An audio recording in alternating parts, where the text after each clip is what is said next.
আমি মোহাম্মদ তামিমুল এহসান আজকে এই ক্লাসে সবাইকে স্বাগত জানাচ্ছি।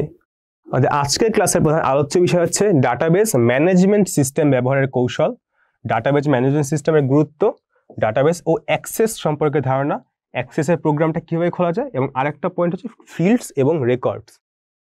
প্রথমে আসে যে DBMS database management system. Database আর ডাটাবেস ম্যানেজমেন্ট সিস্টেম যেটার মধ্যে পার্থক্য কী? পার্থক্যটা হচ্ছে ডিবি মানে হচ্ছে ডাটাবেস, মানে যেখানে আমার অ্যাকচুয়ালি ডাটা স্টোর করা আছে, আর এই ডাটাবেসটা নিয়ে আমরা যখন কাজ করব যেভাবে খুশি আমাদের নিজেদের ইচ্ছা আমাদের ডাটাগুলো দেখা বা কোনো কিছু চেঞ্জ করা, এইটার জন্য আমার যে সফটওয়্যার বা সিস্টেমটা থাকে সেটা হচ্ছে ডাটাবেস ম্যানেজমেন্ট সিস্টেম। হয়তো ডিবিএমএস এর ফুল ফর্ম হয়তো তোমাদের আসতে পারে, সো এখান থেকে হচ্ছে এইটা দিয়ে দিতে পারো ডাটাবেস ম্যানেজমেন্ট সিস্টেম। ঠিক আছে, একটি সিস্টেম এককভাবে কখনো গড়ে ওঠে না। সিস্টেম হলো কতগুলো বিষয়কে একসঙ্গে নিয়ে তার একটা সমন্বিত রূপ। তেমনি কতগুলো কম্পিউটার প্রোগ্রামের সমন্বয়ে ডেটাবেস সিস্টেম গঠিত হয়। মূলত ডেটাবেস ম্যানেজমেন্ট সিস্টেম ডিবিএমএস ব্যবহারকারী ও ডেটাবেসের মধ্যে একটি ইন্টারফেস, মানে আমার যেখানে অ্যাকচুয়ালি ডাটাগুলো স্টোর করা আছে আর আমি ইউজার, এই যে স্টোর করা ডাটাকে আমি যেভাবে নিয়ে কাজ করব তার জন্য তো কোনো একটা মানে কিছু একটা লাগবে। আমি তো সরাসরি যে ডাটা চেঞ্জ করবো না বা খুঁজে আনবো না, যে আমাকে এই হেল্পটা করবে একটা সফটওয়্যার বা ইন্টারফেস যাই হোক না কেন, সেটাকে হচ্ছে আমরা এই ডাটাবেস ম্যানেজমেন্ট সিস্টেম। সিস্টেম বলার কারণ হচ্ছে আমি যেমন ওইটাকে চেঞ্জ করতে পারি, আরেকজন হয়তো একই ডাটাবেসকে হয়তো চেঞ্জ করতে পারে। এই সবগুলাকে সে একসঙ্গে নিয়ে কাজ করতেছে, এর জন্য হচ্ছে সিস্টেম। আর সবগুলোকে টোটালটাকে মিলে আমি নাম কি দিতেছি? Database management system. ব্যবহারকারী অ্যাপ্লিকেশন প্রোগ্রামের মাধ্যমে বিভিন্ন ধরনের অপারেশন, যেমন ডেটা ডিলিট করা বা মুছে ফেলা, নতুন ডেটা প্রবেশ করানো এবং সেইখান থেকে কোনো ডাটাকে আমরা বাহির করে নিয়ে আসা সম্পন্ন করতে অনুরোধ করে। ব্যবহারকারী কর্তৃক প্রদত্ত অনুরোধগুলো ডেটাবেস ম্যানেজমেন্ট সিস্টেমের মাধ্যমে ডেটাবেসের উপর কার্যকরী করে ব্যবহারকে প্রয়োজনীয় ডেটা আবার সে ব্যাক করে দেয়। তো জিনিসটা দেখো কীভাবে হচ্ছে, আমার নিচে একটা ডেটাবেস যেখানে হচ্ছে যে মেইন যে ফাইলটা, সেই ফাইলটা হচ্ছে এক জায়গায় থাকবে। ধরো এ হচ্ছে ইউজার 1 আর এ হচ্ছে ইউজার 3। সো ইউজার 1 একটা কাজ করবে, ইউজার 3 আবার আরেকটা কাজ করবে। সো তখন করবে কি, দুইজন যখন একসঙ্গে ডেটাবেসকে যখন এন্ট্রি করতে যাবে, এটাকে হ্যান্ডেল করবে কে? হ্যান্ডেল করবে হচ্ছে মাঝখানে একটা কোনো আরেকজন সিস্টেম বা আরেকজন মানুষ বা যাই চিন্তা করে না কেন, মাঝখানে আরেকটা সিস্টেম থাকবে যেটা হচ্ছে এই ডাটাবেস ম্যানেজমেন্ট সিস্টেম। সে করবে কি, ওকে হচ্ছে একটা অ্যাপ্লিকেশন বানিয়ে দিবে বা একটা অ্যাপ বানিয়ে দিবে, আবার ওকে হচ্ছে আরেকটা দিবে। ও হচ্ছে করবে কি, থার্ড ইউজার এই অ্যাপ্লিকেশনের মাধ্যমে হচ্ছে এই ম্যানেজমেন্ট সিস্টেমের সঙ্গে কথা বলবে, আবার সে হচ্ছে আবার এই ডাটাবেসের সঙ্গে কথা বলবে। আবার ব্যবহারকারী এক হচ্ছে এই অ্যাপ্লিকেশন হয়তো কিছু একটা বলবে, এই অ্যাপ্লিকেশনটা হচ্ছে এই ডাটাবেস ম্যানেজমেন্ট সিস্টেমকে কিছু একটা বলবে, সে হচ্ছে আবার এই ডাটাবেসে ও যা করতে বসে সেটা হয়তো ওকে করে দিবে। আবার এখান থেকে যদি ও কোনো ইনফরমেশন চায় আবার ওকে দিবে, আবার ও হচ্ছে এখানে আসবে। এখন দরকার হচ্ছে তাহলে এই ব্যবহারকারী 1 বা ব্যবহারকারী 2 সরাসরি কেন তোমার ডেটাবেসের সঙ্গে কথা বলতেছে না? ইচ্ছা করলে কথা বলতে পারে, কিন্তু এইটা সবার পক্ষে আসলে সম্ভব না। কারণ এই ডেটাবেসটা নিয়ে যেভাবে থাকে সেই জিনিসটা বুঝতে হবে যে আসলে জিনিসগুলো আছে কীভাবে, সেটা না বুঝলে কিন্তু আসলে ওইটার উপর কাজ করা সম্ভব না। এর জন্য এই কাজগুলো সহজ করার জন্য আসলে ডাটাবেস ম্যানেজমেন্ট সিস্টেমের যে প্রয়োগটা সেইটা। সো এখন হচ্ছে ডেটাবেসের এই গুরুত্ব বা আমরা কি কি কাজ করতে পারি এইটায়। আমরা ডেটাবেসের নতুন রেকর্ড এন্ট্রি করতে পারি, প্রয়োজন অনুসারে সেই রেকর্ডগুলো হয়তো আপডেটও করতে পারি। হয়তো কারো ফোন নাম্বার যদি চেঞ্জ হয় সেই ফোন নাম্বারটা হয়তো আমি আপডেট করব। অপ্রয়োজনীয় রেকর্ড মুছে ফেলা, হয়তো একটা স্কুলে একজন ছাত্র হয়তো সে স্কুল ছেড়ে অন্য কোথাও চলে গেছে, সো সেই ছাত্রের তো আমার রেকর্ডটা আসলে দরকার নেই, সো সেই ক্ষেত্রে আমরা সেটাতে ডিলিট বা রেকর্ড মুছেও ফেলতে পারবো। ডেটা সংরক্ষণ বলতে হচ্ছে আমরা এই ডাটাবেসে হচ্ছে ডেটাগুলো স্টোর করে রাখাটাই হচ্ছে আমার ডেটা সংরক্ষণ। ডেটার নিরাপত্তা নিশ্চিত করা, এইটা অনেক ইম্পর্টেন্ট।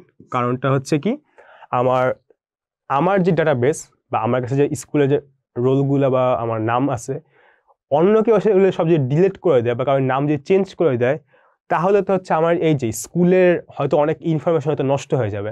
এটা তো আমি চাই না। এখন অন্য কেউ এসে যাতে আমার ডাটাবেসে যাতে কোনো কিছু চেঞ্জ করতে না পারে, সেইটা হচ্ছে আমার ডাটাবেস সেটা প্রোভাইড করে।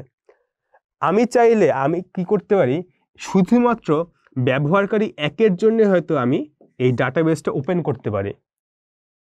আবার এমন হয়তো ব্যবহারকারী 3-এর জন্য আমি অল্প কিছু পরিমাণ তাকে কাজ করতে দেবো, সব কাজ আমি করতে দিব না, মানে তাকে আমি খালি বই পড়তে দিব। বইকে কাটাকাটি করতে দিব না। যেমন ধর তোমাদের অ্যাটেন্ডেন্স শিটে তোমরা কিন্তু অ্যাটেন্ডেন্স শিটটা দেখতে পারো, কিন্তু তোমরা কিন্তু নিজেরা কিন্তু তোমাদের নামের যে পাশে অ্যাটেন্ডেন্স আছে, প্রেজেন্ট অ্যাবসেন্ট, এগুলো তোমরা লিখতে পারবা না। ওটার কাজ কি? ওটার কাজ শুধু স্যারদের কাছে। তার মানে এইখানে দেখো, তোমাদের যে অ্যাটেন্ডেন্স শিটের যে ডেটাবেস, সেইখানে তোমার যে টিচার দেখতেও পারে আবার লিখতেও পারে। তোমরা শুধুমাত্র দেখতে পারবা, লিখতে কিন্তু পারবা না। আবার আরেকটা হইতে পারে, বাহিরের কেউ একজন কিন্তু সেটা দেখতেও পারবে না, কারণ ওটা শুধু তোমাদের কাছে আছে। সো এরকম করে আমরা হচ্ছে এটাকে রেস্ট্রিক্ট করে দিতে পারি যে কে কি কাজ করতে পারবে। এর ফলে কি হইতেছে, তোমরা নিজেদের নামে যে প্রেজেন্ট দিতে পারতেছো না, এর ফলে কি হচ্ছে, ওই ডাটাগুলো নষ্ট হবে না। আমরা মোটামুটি রেস্ট্রিকশন দিয়ে এরপর কাজটা করতে পারবো। যদি তোমরা নিজেরা যে হয়তো প্রেজেন্ট যদি অ্যাবসেন্ট যদি দেওয়াটা এখন মনে হয় যে না আমরা তো দিতে তো পারি, এটা একটা এক্সাম্পল হিসেবে বললাম যে আসলে এইরকম কাজগুলো ডেটাবেসে বলে দিলে তুমি চাইলেও আর এইসব কাজ করতে পারবা না। আচ্ছা, হ্যাঁ, ডেটার অনুলিপি বা ডুপ্লিকেশন রোধ করা, এটা হচ্ছে ধরা যাক তোমার উপর, তুমি যে ডুপ্লিকেট বা একাধিক সেম ডেটা যদি রাখতে চাও তো রাখতে পারো, আর না হলে সেটাকে বলে দিতে পারো না আমি আসলে ডুপ্লিকেট ডেটা চাই না। যেমন ধরো তোমার প্রেজেন্ট শিটে তুমি কখনোই 2টা রোল 10 রাখবা না বা 2টা রোল 5 রাখবা না, কিন্তু হয়তো এক নামের কিন্তু অনেকজন মানুষ থাকতে পারে। সো এখন ধর নামের হয়তো ডুপ্লিকেট আছে কিন্তু রোলের ডুপ্লিকেট নাই, এই জিনিসটা তুমি ডাটাবেসকে বলে দিতে পারবা যে একটা রোল কখনো 2টা হবে না। এটা যদি বলে দাও তা 2টা একই রোল তুমি যদি দিতে যাও তাহলে সে হচ্ছে বলবে না এটা দেওয়া যাবে না, কারণ আমাকে বলা হয়েছে যে এই রোল 2টা আমার একই হইতে পারবে না, আলাদা হইতে হবে। আরেকটা কি রিপোর্ট তৈরি করা।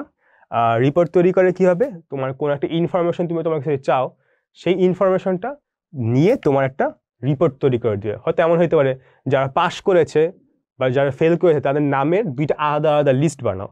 তখন করবে কি, যাদের নাম্বার 33 থেকে কম তাদের জন্য একটা লিস্ট বানাই দিবে, বা যাদের নাম্বার 33 থেকে বেশি তাদের জন্য আর একটা লিস্ট বানায় 2টা আলাদা করে রিপোর্ট প্রদান করবে।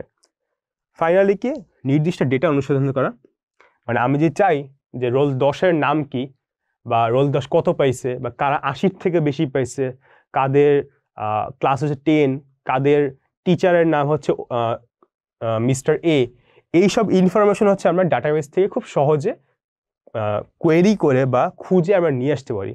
সো অনুসন্ধান এটা অনেকভাবেই করা যায়। এটা হচ্ছে আমরা এই ক্লাসে 3টা উপায় দেখব, এখন যার যেটা সুবিধা হয় সেরকম করে কাজ করতে পারে। বিপুল পরিমাণ উপাত্ত নিয়ে তৈরি ডাটাবেসে বহুমুখী ব্যবহার হচ্ছে ডাটাবেস ব্যবস্থাপনার কাজ। এই ধরনের যে সিস্টেমগুলো আসলে অনেক জায়গায় ব্যবহৃত হয়, আসলে অনেক জায়গায় না, সব জায়গাতেই ব্যবহৃত হয়। কোনো জায়গায় যে আসলে ব্যবহার করা না হয় তাহলে বোঝা যাবে তাদের যে সিস্টেমটা এটা অনেক পুরাতন এবং তারা নিজেরা আসলে অনেক সমস্যা ভোগ করছে। এটা হোক বা ব্যবসা প্রতিষ্ঠান, শিল্প কারখানা, ব্যাংক, বিমা, আর্থিক প্রতিষ্ঠান, যাই হোক না কেন, সেইখানে কাজের হিসাব, বেতন তৈরি, ব্যক্তিগত নথি, মজুদ মালামালের হিসাব ইত্যাদি অনেক কাজে আসলে আমরা ডাটাবেস ব্যবহার করতে পারি। এছাড়া ডাটাবেস ব্যবহারের কোনো শেষ নেই বলা যায়। আমার যে কোনো জায়গায় আমার কোনো ডাটা যে স্টোর করে রাখতে হয়, সেই ডাটা যে অনেক পরিমাণে হয় এবং ওইটা নিয়ে আমি যদি কোনো কাজ করতে যাই তাহলে হচ্ছে আমাকে এই ডাটাবেস নিয়ে আমাকে কাজ করতেই হবে। এখন হচ্ছে আমরা ডেটাবেস ও এক্সেস বা অ্যাক্সেস যাই হোক না কেন, আমরা এইখানে আমরা যে ডাটাবেস ম্যানেজমেন্ট সিস্টেম হিসেবে অ্যাক্সেস যেটা, সেইটা হচ্ছে নিয়ে আমরা কাজ করব। কারো কম্পিউটার যদি অ্যাক্সেস আগে থেকেই থাকে তো সমস্যা নেই, আর যদি না থাকে তো হচ্ছে সে ইনস্টল করে নিতে পারে। এটা হয়তো ইন্টারনেট থেকে ডাউনলোড করে বা অন্য কারো কাছে যদি থাকে তার কাছ থেকে নিয়ে সেটা ইনস্টল করা পসিবল। আমাদের এই বইয়ে বা এই লেকচারে যে ভার্সনটা আছে সেটা হয়তো 2007, একটু আগের ভার্সন। তোমাদের এখন যদি কেউ এটা ইনস্টল করে হয়তো নতুন ভার্সনগুলো পাবা, কিন্তু সমস্যা নেই, নতুন ভার্সন হোক বা আগের ভার্সন হোক, প্রধান যে কাজগুলো সেই কাজগুলো আসলে একই। আর নতুন ভার্সন হয়তো কিছু এক্সট্রা ফিচার থাকবে, ওইগুলা খুব একটা হয়তো পার্থক্য করবে না। আমাদের এই জিনিসে আমরা এখানে যা দেখাবো, তোমরা তোমাদের যে ডিভাইসে যদি এটা খুলে রাখো তাহলে দেখবা মোটামুটি একইভাবেই কাজটা করছে। অ্যাক্সেস প্রোগ্রামের সাহায্যে ডেটাবেসে কাজ করার জন্য কম্পিউটার অবশ্যই মাইক্রোসফট অ্যাক্সেস ইনস্টল করা থাকতে হবে। এইখানকার জিনিস দেখো, অ্যাক্সেস প্রোগ্রামের সাহায্যে ডেটাবেসের কাজ করার জন্য, আমরা কিন্তু ডেটাবেসের যে কাজগুলো সেটা কিন্তু অ্যাক্সেস প্রোগ্রামের সাহায্যে করছে। অ্যাক্সেস কিন্তু ডাটাবেস না, অ্যাক্সেস একটা ডাটাবেস ম্যানেজমেন্ট সিস্টেম। দুইটা পার্থক্যটা কি, একটা জায়গায় অ্যাকচুয়ালি ডাটাটা স্টোর করা থাকে, আর একটা হচ্ছে সেই ডাটা নিয়ে কাজ করে আমাকে, বা যেই কাজ করবে তাকে কিছু ডাটা আমাকে দেখায় বা তার উপর কোনো একটা কাজ করতে দেয়। ও কিন্তু নিজে কিন্তু ডেটাবেস না, ঠিক আছে? আচ্ছা, আর যদি না থাকে ইনস্টল তাহলে আমরা ইনস্টলটা করে নিব। আচ্ছা, ধরা যাক ইনস্টল করা হয়ে গেছে বা আগে থেকে ছিল, তাহলে আমি এখন ওপেন করব কীভাবে? নর্মালি যেসব প্রোগ্রাম যেভাবে ওপেন করে এমনি করে আমি ওপেন করতে পারবো। আমরা হচ্ছে স্টার্ট বোতামে ক্লিক করব ইসের জন্য, আমার কি বলে উইন্ডোজ এলে স্টার্ট, বা উবুন্টু বা অন্য যে সিস্টেম থাকে লিনাক্সে অল প্রোগ্রামসে গেলে আচ্ছা আমরা এটা পাবো, বা ম্যাকবুকও যদি হয়, ম্যাকবুক আমি জানি না ঠিক মাইক্রোসফট আছে কিনা, বাট থাকা উচিত। মাউস পয়েন্টার নিয়ে ক্লিক করলে একটা মেনু বা তালিকা আসবে। এই মেনুর অল প্রোগ্রাম কমান্ডের পর মাউস পয়েন্টার স্থাপন করলে আরেকটি মেনু আসবে। এইখান থেকে হচ্ছে আমরা সার্চ দিব মাইক্রোসফট অ্যাক্সেস অথবা মাইক্রোসফট অফিস, দুইটা দিয়ে আসলে পাওয়া যায়। অনেকের কাছে অ্যাক্সেস আলাদাভাবেই চলে আসে, আবার অনেকে হচ্ছে অফিসের ভিতর ঢুকে বা অন্য কোনো একটা সিস্টেমের ভিতর ঢুকে তারপর হচ্ছে আমরা অ্যাক্সেস যেটা সেটা হচ্ছে আমরা ওপেন করতে পারি। একটু করে আসলে হয়ে যাবে, একেবারে সিম্পল একটা কাজ। আচ্ছা, এখন হচ্ছে আমরা অন্য কিছু শুরু করার আগে যে নতুন একটা ডাটাবেস ক্রিয়েট করা বা একটা ফাইল ক্রিয়েট করার আগে কিছু দুইটা টার্ম সম্পর্কে হচ্ছে দেখবো। একটা হচ্ছে ফিল্ড আর একটা হচ্ছে রেকর্ড। ঠিক আছে, আমরা যে একটু আগে বলতেছিলাম যে কারোর নাম বা রোল বা কত মার্কস পাইছে, এই জিনিসগুলোকে একটা টাইপ বলা যায়। মানে এগুলা কি, আমরা ধরো অনেক ছাত্রের হচ্ছে আমরা নাম জানি, অনেকের রোল থাকে। এই যে এইখানে আমরা উপরের যে টাইটেলটা যে আমরা ক্রিয়েট করি, এই জিনিসটা হচ্ছে আমরা বলি হচ্ছে ফিল্ড। সিরিয়াল নং একটা ফিল্ড, নাম একটা ফিল্ড, এজ একটা ফিল্ড, ডেট অফ বার্থ একটা ফিল্ড। আর এইসব ফিল্ডের নিচে অনেকগুলো কি ইনফরমেশনের সারি বা রো আছে। এই যেগুলোকে বলা হচ্ছে রেকর্ড। এইটা হচ্ছে একটা রেকর্ড, এইটা হচ্ছে একটা রেকর্ড, এইটা হচ্ছে একটা রেকর্ড। তার মানে হচ্ছে এই যে এই দিকের যে আমার যে কলামগুলো, কলামের যে নামগুলো, এগুলো হচ্ছে ফিল্ড। আর এই যে ইনফরমেশনগুলো আমরা পাচ্ছি এগুলো হচ্ছে আমরা বলি রেকর্ড।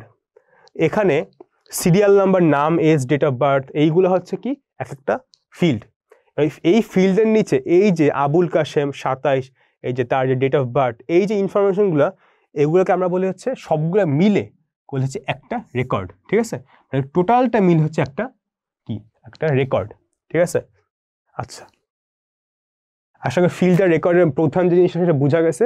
আর একটু ভালো মতো না বুঝলে আবার বই দেখতে হবে, কারণ এই দুইটা ইনফরমেশন না বুঝলে পরে আসলে অতটা আগানো যাবে না। একটি ডেটাবেস মূলত কলাম এবং সারির সমন্বয়ে গঠিত। কারণ একটা টেবিল, যেটা টেবিল অবশ্য আমার কলাম সারি থাকবেই।